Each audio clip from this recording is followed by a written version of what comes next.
ቪዲዮ ከመስራታችን ከመልቀቃችን በፊት እነዛን ጋይድላይኖች እነዛን መመሪያዎች ልናቅ ግድ ይላል። አለበለዚያ ቲክቶክ ላይ ሙዚቃ ከፍቶ ቁጭ ብለን እንደምናየው ወይም ደግሞ የሰውን ስራ ደግመን ደጋግመን እንደምንሰራው አይነት ነገሮች አይደሉም። እንትን የምናየው የሰዎቹ ሙዚቃ ልክ እንደምናደርገው አይደለም የምንሰራው ማለት ነው። ስለዚህ ምን ማድረግ አለብን ማለት ነው? የሰው ሙዚቃ፣ የሰው ስራዎችን፣ የሰው ነገሮችን ደግመን መስራት አንችልም ማለት ነው። መስራት አንችልም። ይሄ ቲክቶክ ላይ ነው እንጂ የተለመደ ዩቲዩብ ላይ ክልክል ነው። አንዳንዴ ወዲያውኑ ያወጣችኋል፣ ከላይቭም ሊያወጣችሁ ይችላል ኮፒራይት ኢሹ ብሎ፣ ወይም ደግሞ ሞኔታይዜሽን ሌቭል ላይ ዩቲዩብ ሞኔታይዜሽን ሌቭል የምንለው 4000 ሰዓትና 1000 ሰብስክራይበር ካገኘን በኋላ ነው አይደል ሞኔታይዝ የምንሆነው። ልክ እዛ ደረጃ ላይ ስንደርስ ሪዩዝድ ኮንቴንት የሚሉ ነገሮችን ያመጣል ማለት። ስለዚህ የሰዎችን ነገር ደግመን ደጋግመን ማጫወት መስራት አንችልም ማለት ነው። ስለዚህ ዩቲዩብ ላይ ማድረግ ካሉብን ነገሮች አንደኛ ቬሪፋይድ የሆነ አካውንት ሊኖራችሁ ይገባል። ኢሜይላችሁ ቬሪፋይድ ነው ወይ? ቬሪፋይድ ካልሆነ ቬሪፋይድ ማድረግ አለባችሁ። ሁለተኛ ነገር ደግሞ ኤጅ ሪስትሪክሽን አለው ልክ እንደሌላው። ኦኬ እሺ ከናን አመሰግናለሁ። ዩቲዩብ ላይ ማስታወቂያ እየሄደ እንደሆነ እየተነገረኝ ነው። ምናልባት መለስ ብዬ እደግመዋለሁ። ስለዚህ ሪስትሪክሽኖች፣ የኤጅ ሪስትሪክሽኖች ወይም ገደቦች አሉት። እነዛን ነገሮች ኢሜይላችንን በምንከፍትበት ሰዓት እነዛን ነገሮች ምን ማድረግ አለብን ማለት ነው? ፊት ማድረግ አለብን። የጂሜላችን የአካውንታችን እድሜ ትክክለኛ ነው ወይ? የዩቲዩብን የሚጠብቅብን ዩቲዩብ የሚፈልግበትን የእድሜ ገደብ አሟልቷል የሚለውን ኢሜይላችሁን ስትከፍቱ ማረጋገጥ አለባችሁ። ከዛም አለፍ ስንል ምንድን ነው የምናደርገው? እንግዲህ የተለያዩ ሴቲንጎችን መስራት ይሆናል። ለምሳሌ ፕሮፋይል ፒክቸር ሊሆን ይችላል፣ ቻናል ኔም ሊሆን ይችላል። ልክ እነዛን ነገሮች ካስቀመጥን በኋላ ኪወርዶችን እና የመሳሰሉ ነገሮችን በአግባቡ የት ማስቀመጥ አለብን? ዩቲዩብ ላይ ማስቀመጥ አለብን ማለት ነው። እነዚህን ነገሮች ካደረግን ቻናላችን ቴስት ማድረግ እንችላለን። ቬሪፋይድ የሆነ ነው ወይ? በዩቲዩብ አክሴፕት ወይም ተቀባይነት ያገኘ ቻናል ነው ወይ? እንደ ቻናል ተቀባይነት ያገኘ ቻናል ነው ወይ? እንደ ቻናል ሪኮግናይዝ አድርጎታል የሚለውን ቴስት ልናደርግባቸው የምንችላቸው ሊንኮች አሉ። እነዛ ሊንኮች በአግባቡ መጠቀም ያስፈልጋል። ስለዚህ ብዙ ጊዜ ለምንድን ነው ዩቲዩብ ላይ የሚገጥሙን ችግሮች ምንድናቸው ብለን ስናይ ብዙ ጊዜ ሰው ስለከፈተ ነው ብዙዎቻችን እየከፈትን ያለ ነው። ህጉን ስርዓቱን አናውቀውም። የምናውቃቸው ህጎች ብዙ ጊዜ ሪዩዝድ ኮንቴንት እናውቃለን፣ ኮፒራይት እናውቃለን። ከነዛስ ባሻገር ሌሎች ልናውቃቸው የሚገቡ ነገሮች የሉም ወይ ብለን ስኔ በጣም ብዙ ነገሮች አሉ። ብዙ ጊዜ ዩቲዩብ ላይ ሰዎች የሚሸወዷቸው ነገሮች ዲሴፕቲቭ አክቲቪቲ የሚባለውን ቅድምም አንድ ቤት ስናገር ነበር። ይህንን ነገር ዲሴፕቲቭ አክቲቪቲ ምንድን ነው? እነዛን ነገሮች እንትን አይሉትም፣ ሪኮግኒሽን ውስጥ ወይም ደግሞ ግምት ውስጥ አይከቱትም፣ እንደ እንትን አያዩትም፣ እንደ ቅጣት አያዩትም። ምን ምንድናቸው የሚሉትን ዘርዘር አድርጌ እነግራቸዋለሁ። ዲሴፕቲቭ አክቲቪቲ የምንላቸው ማለት ነው። ስለዚህ አሁን ቲክቶክ እና ዩቲዩብ ትልቁ ልዩነታቸው መሆን ምንድነው? ዩቲዩብ በጣም ለህጉ ሪስትሪክትድ ነው። በቃ በጣም ህጉን ያስጠብቃል። ያ ማለት ግን ቲክቶክ አያስጠብቅም ማለት ሳይሆን እያንዳንዷን ነገር ይከታተላል። አሁን ለምሳሌ የሰው ሙዚቃ ዩቲዩብ ላይ መክፈት አልችልም። አይደለም መክፈት፣ ከጀርቤ በትንሹ ከተሰማ እንደ ሳውንድ ትራክ ኮንሲደር አድርጎ ኮፒራይት ሊይዘኝ ይችላል ማለት ነው። ቲክቶክ ላይ ግን እንደምታውቁት ምንድን ነው የምናደርገው? ሙዚቃ ከፍተው ረዥም ሰዓት ሊቀመጡ ይችላሉ። እና እዛ ከቲክቶክ ወደ ዩቲዩብ መምጣት የምትፈልጉ ሰዎች እነዚህን ነገሮች ግምት ውስጥ ልታስገቡ ይገባል ማለት ነው። እሺ፣ ሌላው እንድታውቁት የምፈልገው ነገር አሁን ብዙ ነገሮች ተቀይረዋል። ዩቲዩብ ላይ ብዙ አሰራሮች ተቀይረዋል። እንደ ድሮ አይደለም። ይሄ ኤአይ ክሬት መደረጉ የኤአይ ጉዳይ መምጣቱ ምን አይነት ነገር አድርጓል? ዩቲዩብ ላይ ብዙ ነገሮችን ቀይሯል ማለት ነው።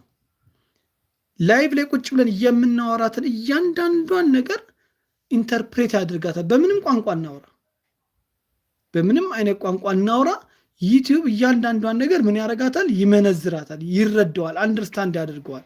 ስለዚህ የምናወራቸው እያንዳንዱ ነገር ላይ ዩቲዩብ ላይ ሆነን የምናወራቸውን እያንዳንዱ ነገር ምን ማድረግ አለብን? ከዩቲዩብ ህግ አኳያ ምንድን ነው እንደዚህ አይነት ንግግሮች? አሁን አንዳንድ ጊዜ ሰዓት ለማግኘት የሚደረጉ ጥረቶች ላይ ብዙ ሰዎች እቺ ዋች አወር የምንላትን ነገር ለማግኘት ብዙ ሰዎች ምን አይነት ነገር እዛው ላይቭ ላይ ቁጭ ብሎ ሰዓት አጫውትልኝ፣ ቪዲዮ አጫውትልኝ የምንላቸው ነገሮች እነዛ ያሉንንም ሰዓቶች ሊያሳጡን ይችላሉ። ለምን? ላይቭ ላይ ቁጭ ብዬ የማወራውን ነገር ኢንተርፕሬት ወይም ይተረጉመዋል ስለሚተረጉመው ማለት ነው። እና አስፈላጊውን ጥንቃቄ ልናደርግ ይገባ። መናገር ስላለብን ማውራት ስላለብን ብቻ አይደለም የምናወራው። ህጉ ምን ይላል? የማወራው ነገር ከህጉ ከቲክቶክም ሶሪ ከዩቲዩብ ህግ አንጻር ምንድን ነው የሚለውን ልናቅ ይገባል ማለት ነው። እነዛን ነገሮች ካወቀን እነዛን ነገሮች ከተረዳን ያገኘናቸውን ሰዓቶች አናጣቸውም ማለት ነው። ያገኘናቸውን ሰዓቶች አናጣቸውም። ኦኬ። ሌላው እንግዲህ ልንረዳልና ልናቅ የሚገባው ነገር ምንድን ነው? እያንዳንዷን ነገር የሚረዳ ከሆነ እኛስ የምንሰራው ነገር ምንድን ነው የሚለውን ቅድም ነግሬያቸዋለሁ። ሪአክሽን ብለን የምንሰራው ነገር አለ። ምን አይነት ነው ሪአክሽን ስንል? ሪአክሽን በራሱ ዩቲዩብ ላይ እና ቲክቶክ ላይ ሲሰራ ተመሳሳይ አይደለም። ዩቲዩብ ቃል በቃል ምን ይላል? ሲግኒፊካንት የሆነ ቼንጅ ለውጥ እነዛ ቪዲዮዎች ላይ ልናስቀምጥ ይገባል የሚል ቁልጭ አድርጎ ግልጽ አድርጎ አስቀምጦታል። ስለዚህ አሁን ቲክቶክ ላይ ምን ማድረግ እንችላለን? ዲዩት ማድረግ እንችላለን። የሆነ ሰው የሰራው ቪዲዮ ዲዩት አድርገን እናቀርባለን፣ ዲዩት የሚለውን እስከከፈተልን ወይም ደግሞ እስከፈቀደልን ድረስ። ነገር ግን ዩቲዩብ ላይ ጸጥ ብለን ያገኘነውን ሪአክሽን ነው ብለን እኔ ከጎን ተቀምጬ የዛን ሰው ፎቶ ስለለቀኩ ብቻ እንደ ሪአክሽን አይቀመጥም ማለት ነው። ሪአክሽን ነው ተብሎ አይያዝም ማለት ነው። ስለዚህ አስፈላጊውን ነገሮች ልንረዳና ልንገነዘባቸው የሚገቡ ነገሮች፣ መሰረታዊ የሆኑ ነገሮች አሉ። እንዴት ነው ሪአክሽን የሚሰራው? እንዴት ነው አሁን ብዙ ሰዎች ሞኔታይዜሽን ሌቭል ላይ ሪዝድ ኮንቴንት እየተባለ ችግር ውስጥ የሚወድቀው ቻናሉ ሞኔታይዝ እንዲሆን ጊዜ የሚፈጀው ድጋሚ ሌላ ልፋት ውስጥ የሚገቡት ሪአክሽን ሲሰሩ በትክክለኛው መልኩ ሪአክሽን እየተሰራ ስላልሆነ ነው። እና በዛ ባገኛችሁት ቪዲዮ መሰረት ሪአክሽን ልሰሩበት በፈለጋችሁት ቪዲዮ ላይ የራሳችሁን ሀሳብ የራሳችሁን አስተያየት መጨመር፣ ማውራት፣ መናገር ይጠበቅባችኋል። አሁን ብዙዎቻችሁ ግን እያደረጋችሁ ያለት ያንን ቪዲዮ ታመጣላችሁ። ልክ እንዴት ነው ቲክቶክ ላይ ዲዩት እንደሚደረገው እንደ ዲዩት አድርጋችሁ ታስቀምጡታላችሁ ማለት ነው። እና ይሄ ትልቅ ስህተት ነው ማለት ነው። እሺ ዩቲዩብ ላይ ያላችሁ ሼር እያደረጋችሁ ሼር ላይክ እያደረጋችሁ፣ ቲክቶክ ላይ ያላችሁ ደግሞ ሼር ኮፒ ሊንክ እያደረጋችሁ እንትን በሉልኝ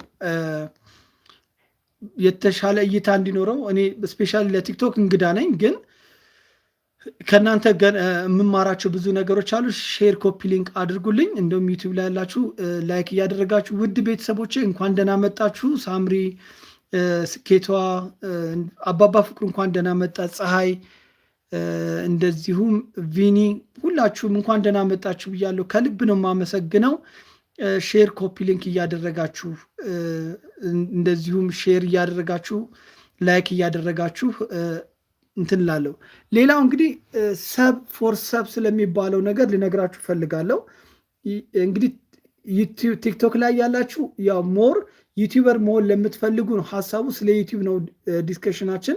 የተነሱም ጥያቄዎች አሉ። እነዛ ጥያቄዎችን እመልሳለሁኝ። ቅድምም የተጠየቁት አለ፣ አሁንም የምጠየቃቸው ጥያቄዎች ካለ እነዛን ነገሮች እመልሳለሁ ማለት ነው። ስለዚህ ምን አይነት ነገር አለ መሰላችሁ? ዩቲዩብ ላይ ሰብ ፎር ሰብ የሚባል ነገር አለ። አሁን በቅርብ የመጣ ነገር ነው ይሄ ሰብ ፎር ሰብ ማለት። እንግዲህ ቲክቶክ ላይ እንደምታዩት ያበረታታል። ልክ ፎሎ ስታደርጉ ፎሎ ባክ ይመጣላችኋል ቲክቶክ ላይ። ዩቲዩብ ላይ ደግሞ ምን አይነት ነገር ነው ያለው? እኔ ላይቭ ገብቼ ሰብስክራይብ አድርጉኝ ላይክ አድርጉኝ ማለት ትችላለሁ። ነገር ግን ሰብስክራይብ አድርጉኝ እመልሳለሁ፣ አንተ አድርገኝ ላድርግልህ የሚባለው ነገር በዩቲዩብ አይመከርም፣ አይፈቀድም። እንደ ዲሴፕቲቭ አክቲቪቲ ነው። ሰው ፈቅዶ ነው እንዲያደርጋችሁ። አሁን እኔን አርጉኝ ማለት እችላለሁ፣ ምክንያቱም ይህ ላይፍ ፕሮግራም የኔ ስለሆነ ማለት ነው። ነገር ግን እታች ያሉት ለምሳሌ ሰብስክራይብ ተደራረጉ፣ እንትና ተደማመሩ፣ ወይም ሰብስክራይብ አድርጋት ትመልስላለች፣ እሷም ሰብስክራይብ ታደረገ ሄደ ቪዲዮ። እነዚህ ነገሮች ዩቲዩብ ምንድነው የሚለው እንደ ዲሴፕቲቭ አክቲቪቲ ይዟል። ሰብ ፎር ሰብ በሚለው አስቀምጦታል ማለት ነው። እና ሪኮመንድድ አይደለም ወይም የማይመከር ነገር ነው ማለት ነው። እነዚህ ነገሮች ጥንቃቄ አድርጉ። አሁን ላይ እያንዳንዷን ነገር እዛው ነው ኢንተርፕሬት የሚያደርጋት፣ እዛው ነው የሚተረጉማት። ላይቭ ላይ የተወያየና ላይቭ ላይ ያልናቸውን እያንዳንዷን ነገር ስተት ናቸው።